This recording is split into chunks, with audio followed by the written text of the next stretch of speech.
મંગળવારે રાત્રે અમદાવાદના બોપલમાં ફાયરિંગ થયું.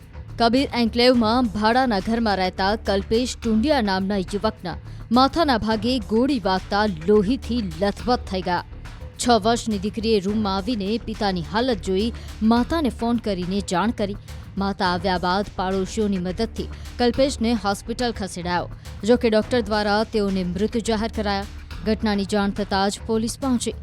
તપાસમાં ખુલ્યું કે મૃતકની ખિસ્સામાંથી એક સ્યુસાઇડ નોટ મળી છે. આથી બની શકે કે આત્મહત્યાનો બનાવ હોય, પરંતુ ચોંકાવનારી વાત એ છે કે ઘટના સ્થળેથી કોઈ જ બંદૂક મળી આવી નથી. એવામાં સવાલ એ છે કે તો પછી હથિયાર ગયું ક્યાં?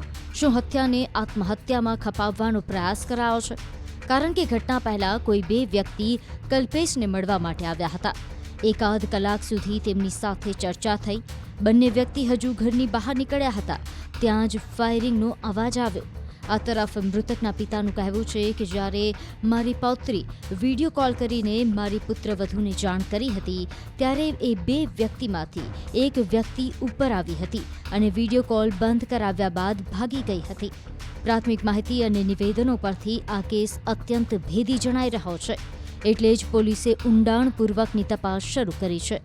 પોલીસે તરત જ ક્રાઇમ સીન જે છે એ પ્રિઝર્વ કરેલ છે. એફએસએલની મદદથી ઘટના સ્થળ અને હોસ્પિટલ ખાતે કાર્યવાહી કરેલ છે. તેનું ઇન્ક્વેસ્ટ ભરીને ફોરેન્સિક પેનલ પીએમ કરાવવામાં આવેલ છે અને તેમના જ્યારે હોસ્પિટલ લઈ આવેલ હતા ત્યારે ડૉક્ટરની તપાસણી દરમિયાન તેમના પોકેટમાંથી એક સુસાઇડ નોટ મળેલ છે, જેની આગળ તપાસ ચાલુ છે. આ જે સુસાઇડ નોટ એમની પાસેથી મળેલી છે એ એમણે જ લખી છે કે કેમ, તેમના જ હેન્ડરાઇટિંગ છે કે કેમ, તેમના પરિવાર સાથે એ સુસાઇડ નોટ બતાવવામાં આવેલ છે કે આ સુસાઇડ નોટ એમની પાસેથી મળેલ છે અને તેમાં એમણે જે કંઈ લખાણ કરેલ છે તે બાબતની તપાસ હાલ પોલીસ કરી રહી છે. તેમની દીકરી અને તેના પિતા બંને ઘરે સાંજના સમયે એકલા હતા.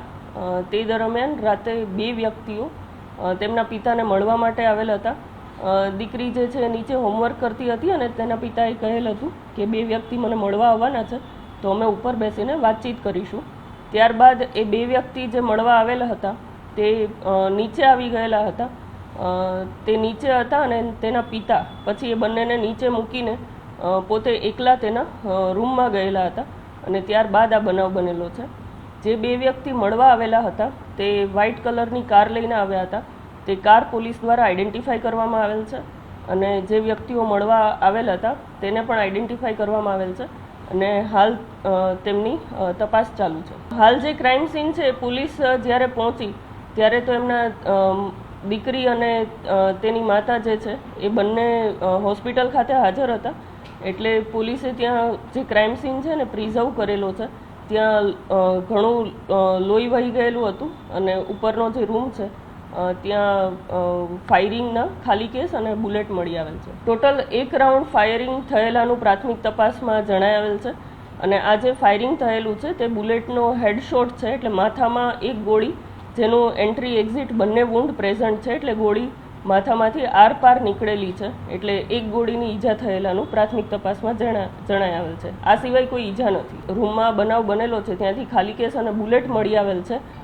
હથિયાર બાબતે હાલમાં પોલીસની તપાસ અને સર્ચ ચાલુ છે. 2 વ્યક્તિઓ આવ્યા હતા ત્યારથી એ લોકો એકાદ કલાક સુધી સાથે બેઠેલાનું એની દીકરી જે 14 વર્ષની છે એનું કેવું છે અને ત્યારબાદ એ લોકો વાતચીત કરીને નીચે આવ્યા અને એને નીચે મૂકીને તરત જ એના પિતા ઉપર જાય છે કે હું કપડાં બદલાવીને આવું છું, એટલું કહીને ઉપર ગયા અને તરત જ આ બનાવ બનેલ છે. એના વાઇફની પૂછપરછ કરતાં એ જણાવે છે કે શેરબજારનું કામ છેલ્લા 5-6 વર્ષથી એણે શરૂ કરેલું છે અને એમાં પ્રોફિટ લોસ એ થતો રહેતો હતો, એટલે કોઈ એમની સ્ટેડી ઇન્કમ નહોતી. એટલે આ બાબતે એને કોઈ આર્થિક સંકળામણ હતી કે કેમ, કે કોઈ દેવું હતું કે કેમ અને દેવાના લીધે આવો કોઈ બનાવ બનેલો છે કે કેમ, એ બાબતે હાલ પોલીસ તપાસ કરી રહી છે. મૃતક જે છે કોઈ લાયસન્સ ધારક નથી અને મૂળ રાજકોટના રહેવાસી છે. તો રાજકોટ કે અમદાવાદમાં એના નામે કોઈ વેપન લાયસન્સવાળું એમના હોય એવું જાણવામાં આવેલ નથી. જે 2 લોકો મળવા આવ્યા હતા એની સાથે આમને વધારે જૂનો સંબંધ નથી. આ જે દિવસે કાલે જે બનાવ બન્યો તે દિવસે એમની વાતચીત થયેલાનું પ્રાથમિક તપાસમાં જણાઈ આવેલ છે. એટલે મુખ્યત્વે એ લોકો એની સાથે જૂના કોઈ સંબંધમાં હોય એવું ધ્યાન પર આવેલ નથી. એટલે કાલના બનાવ અનુસંધાને જ એમની મિટિંગ થયેલ હોય એવું પ્રાથમિક તપાસમાં તારણ છે. હથિયાર હજુ સુધી પોલીસને મળેલ નથી, એટલે હથિયાર બાબતે હજુ સર્ચ ચાલુ છે. ત્યારે ત્યાં હથિયાર નહોતું. હા, પોલીસ હજુ અકસ્માત મોત દાખલ કરેલ છે ને આગળ તપાસમાં પોલીસ શોધશે. મતલબ પોલીસને એવો ડાઉટ છે કે જે બે લોકો મળવા આવ્યા તો એમાંથી કોઈ હથિયાર લઈ ગયું એવું ચોક્કસપણે હાલના તબક્કે કહી શકાય એમ નથી. બનાવ કાલ રાતનો છે ને પોલીસ તપાસ ચાલુ છે. જેવો આ ફાયરિંગનો બનાવ બનેલો એ તરત જ એમને ઉપર જઈને જોયું કે આવો ફાયરિંગનો બનાવ બન્યો છે, એટલે બે વ્યક્તિ તરત જ ત્યાંથી નીકળી ગયા હતા.